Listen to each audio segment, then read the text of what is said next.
from the street of Hanoi to the mountains of Sapa and the water of Halong Bay. This is our complete 5 night 6 day Vietnam adventure.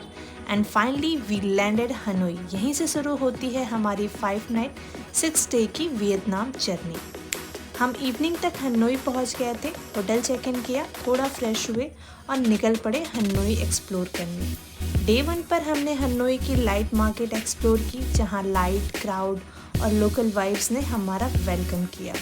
थोड़ा market घूमे, dinner करने के बाद we headed back to the hotel. Day 2 हमने club के through बस book की और फिर मॉर्निंग में निकल पड़े सापा के लिए और कुछ घंटे बाद फाइनली पहुंच गए सापा। और honestly Sapa was my favourite city in Vietnam. ठंडी हवा, पीसफुल वाइब्स और हर तरफ dreamy views, everything felt so calm and refreshing. Hotel check in करने के बाद हमने स्कूटी रेंट की और निकल पड़े अपनी फर्स्ट एक्टिविटी रोलर कोस्टर के लिए। ये वियतनाम के लॉन्गेस्ट रोलर कोस्टर में से एक था। सबसे फ़न पार्ट ये था कि इसे हमें खुद से कंट्रोल करना था। हमने इतना एंजॉय किया कि एक बार राइड करने के बाद फिर दोबारा राइड किया और वहाँ कुछ रियली अमेजिंग फ़ोटो भी क्लिक की। वापस आते समय वियतनाम की फेमस आइसक्रीम भी ट्राई की and trust me, it was literally so tasty. अगर आप सापा आओ तो इसे डेफिनेटली ट्राई करना। इसके बाद रोड साइड के एक क्यूट कैफ़े में कुछ खाने का मन किया। वहाँ के कैफ़े और रेस्टोरेंट इतने एस्थेटिक थे कि हर जगह रुकने का मन कर रहा था। हमने egg omelette, pasta, famous egg coffee try की और honestly everything taste so good. उसके बाद हम सन प्लाज़ा रुके क्योंकि वहाँ फ़ोटोज़ लिए बिना इंस्टाग्राम फीड सच में अधूरी लगती। तो वहाँ हमने ढेर सारी फ़ोटोज़ क्लिक करवाई। वीडियोस बनाने के बाद we went back to the hotel. Day 3 आज हम सन प्लाज़ा के अंदर एक्सप्लोर करने निकले। ये जगह इतनी ह्यूज और ब्यूटीफुल थी कि हर कॉर्नर सुपर एस्थेटिक लग रहा था। सनवर्ल्ड जाने के लिए हमने माउंटेन ट्रेन के 2 टिकट्स लिए थे, जो लगभग रुपीज़ 1200 to 1500 तक पड़े थे।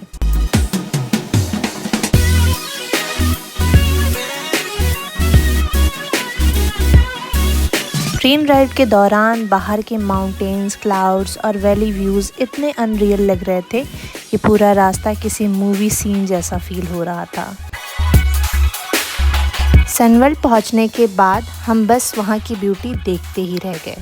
चारों तरफ सीनिक व्यूज़, माउंटेन्स और क्लाउड्स, एवरीथिंग लुक्ड मैजिकल। हमने वहां की मूविंग ट्रेन व्यूज़ भी कैप्चर किए और ऊपर स्टेयर से पूरे सनवर्ल्ड का स्टनिंग व्यूज़ देखा।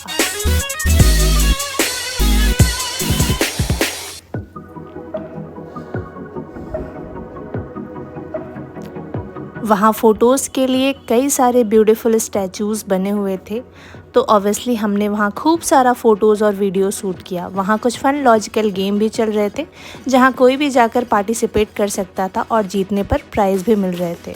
हमने भी ट्राई किया बट सैडली हम जीत नहीं पाए। पूरा सनवर्ल्ड एक्सप्लोर करने के बाद वहाँ आगे केबल कार लेकर आप ऊपर भी जा सकते हो, बट उस दिन मौसम काफ़ी ख़राब था और विजिबिलिटी भी ज़ीरो थी, इसलिए हमने यहीं तक एक्सप्लोर किया। सनवर्ल्ड से वापस आने के बाद थोड़ी देर होटल में रेस्ट करने गए और फिर रेडी होकर हम निकल पड़े मुआना कैफ़े सापा। ये कैफ़े सापा के मोस्ट पॉपुलर फ़ोटो स्पॉट्स में से एक है क्योंकि यहाँ के व्यूज़ लिटरली अनरियल लगते हैं।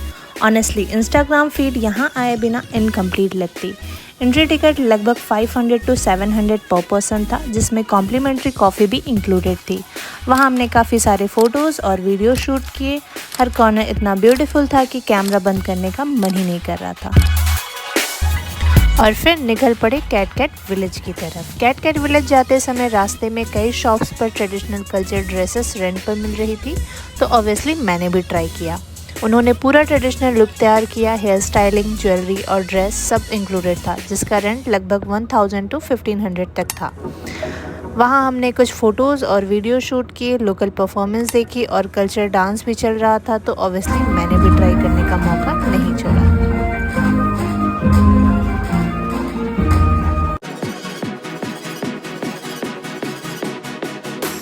डे 4 मॉर्निंग में हमें फिर से बस बुक की क्योंकि हमें वापस हनोई जाना था, जहाँ से हमारा नेक्स्ट ट्रिप शुरू होने वाला था।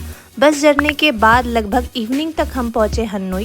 होटल चेक इन किया, थोड़ा रेस्ट किया और कुछ खाया, फिर निकल पड़े फेमस हनोई ट्रेन स्ट्रीट की तरफ। हम वहां लगभग 4:30 तक पहुंच गए थे, पर नेट पे हमने ट्रेन की टाइमिंग 5 PM देखी थी, बट वहां जाकर पता चला कि ट्रेन एक्चुअली 7:30 to 8 PM के अराउंड आती है। पूरा एरिया काफ़ी ब्यूटीफुल था, कैफ़ेज़, रेस्टोरेंट और एस्थेटिक कॉर्नर्स एवरीवेयर। और फाइनली ट्रेन आ गई। इतने पास से ट्रेन को गुजरते देखना honestly a very different experience था। हमने वहाँ काफ़ी इन्जॉय किया। उसके बाद हम होटल लौट आए। डे 5 नेक्स्ट मॉर्निंग हमें अर्ली मॉर्निंग निकलना था हलोंग बे के लिए, जिसे हमने क्लब के थ्रू बुक किया था। होटल से हमें पिकअप मिला और फिर हम पहुँचे अपने लग्जरी क्रूज़ तक। ऑनेस्टली ये पूरा एक्सपीरियंस काफ़ी मज़ेदार लग रहा था। चारों तरफ पानी, ह्यूज लाइमस्टोन, माउंटेन्स और इतने सीनिक व्यूज़ थे कि नज़रें हटाने का मन ही नहीं कर रहा था। क्रूज़ इतना ब्यूटीफुल था कि हर मोमेंट्स एंजॉय करने लायक था। लंच भी हमने क्रूज़ में ही एंजॉय किया with these unreal views all around. इसके बाद हम क्रूज़ के ऊपर डेक पर गए और वहाँ से हलोंग बे और मैजिकल लग रहा था। Everything felt straight out of a movie. फिर हम पहुँचे हलोंग बे की फेमस केव में, जहाँ जाने के लिए पहले काफ़ी स्टेयर्स चढ़नी पड़ती है। ऊपर पहुँचते ही इतने ह्यूज केव और नेचुरल रॉक फॉर्मेशन दिखे कि बस देखते ही रह गए। ऐसा लग रहा था जैसे नेचर ने खुद अपने हाथों से मास्टरपीस बनाया हो। अंदर हर कॉर्नर अलग और इतने ब्यूटीफुल था कि कैमरा कैप्चर करने के बाद भी उसकी रियल ब्यूटी कम लग रही थी। चलते चलते बस यही फील हो रहा था कि नेचर सच में कितना मैजिकल हो सकता है। वहाँ फ्री फ़ोटो शूट भी हो रहा था, जिसमें कॉम्प्लीमेंट्री कीचेन फ़ोटो मिल रही थी, और if you want a framed photo तो उसके लिए एक्स्ट्रा पेमेंट करनी पड़ती थी। काफ़ी देर तक केव्स एक्सप्लोर करने के बाद और फ़ोटोज़ लेने के बाद फाइनली हम वापस अपने क्रूज़ की तरफ लौट आए। क्रूज़ से निकलते ही हमारी नेक्स्ट एक्टिविटी शुरू हो गई, जो ऑलरेडी हमारे पैकेज में इंक्लूडेड थी। यहाँ आपको 2 ऑप्शन मिलते हैं, कयाकिंग और बोट राइड। हमने बोट राइड चूज़ की थी, लेकिन जब हमने लोगों को कयाकिंग करते देखा तो थोड़ा सा फोमो ज़रूर हुआ। कयाकिंग में आपको खुद से पैडल करना होता है, जबकि बोट राइड में आप आराम से बैठकर व्यूज़ एंजॉय कर सकते हो। और व्यूज़ की बात करें तो ये शायद पूरे हलोंग बे के सबसे ब्यूटीफुल मोमेंट में से एक था।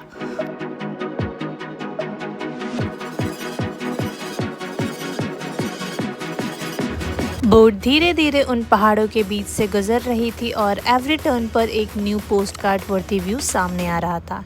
ऐसा लग रहा था जैसे हम किसी मूवी सीन का हिस्सा हों। इसके बाद हमारे नेक्स्ट स्टॉप थी टीटॉप आइसलैंड। टीटॉप आइसलैंड का नाम सोवियत एस्ट्रोनॉट गेरमन टीटॉप के नाम पर रखा गया था जब हो ची मिन उन्हें यहाँ लेकर आए थे। तभी से ये आइसलैंड वियतनाम के फेमस अट्रैक्शन में गिना जाता है। काफ़ी लोग बीच में स्विमिंग एंजॉय कर रहे थे। हमने भी थोड़ा टाइम बीच साइड स्पेंड किया। टीटॉप आइसलैंड से वापस आने के बाद समय था क्रूज़ से लौटने का। हमें क्रूज़ पर ही एक ब्यूटीफुल सनसेट देखने को मिला, जिससे पूरा हलोंग बे को गोल्डन कलर्स में बदल दिया था। Snacks, drinks, music and amazing vibes, पूरा माहौल मिनी सेलिब्रेशन जैसा हो गया था।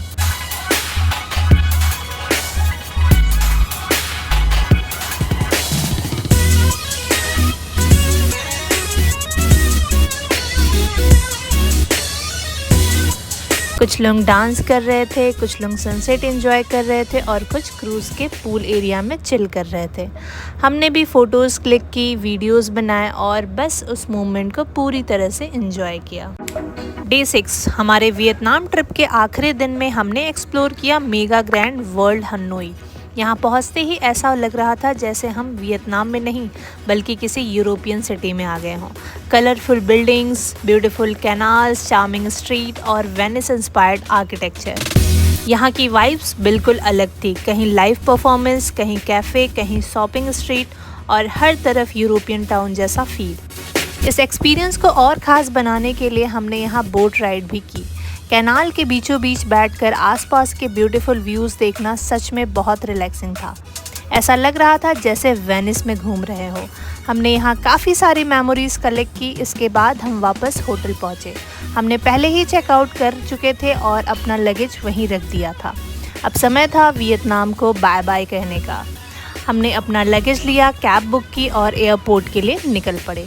इस 5 नाइट 6 डे के सफ़र में हमने ब्यूटीफुल सिटीज़ देखी, अमेजिंग फूड ट्राई किया, ब्यूटीफुल व्यूज़ एंजॉय किया और ढेर सारी मेमोरीज़ बनाई जो हमेशा हमारे साथ रहने वाली। और इसी के साथ हमारा वियतनाम जर्नी यहीं पे ख़त्म होता है। अगर आपको ये ब्लॉग पसंद आया हो तो वीडियो को लाइक, शेयर एंड सब्सक्राइब करना मत भूलिएगा। और ऐसे ही travel blogs, itinerary, budget detail के लिए हमारे चैनल के साथ जुड़े रहिए। See you in the next adventure.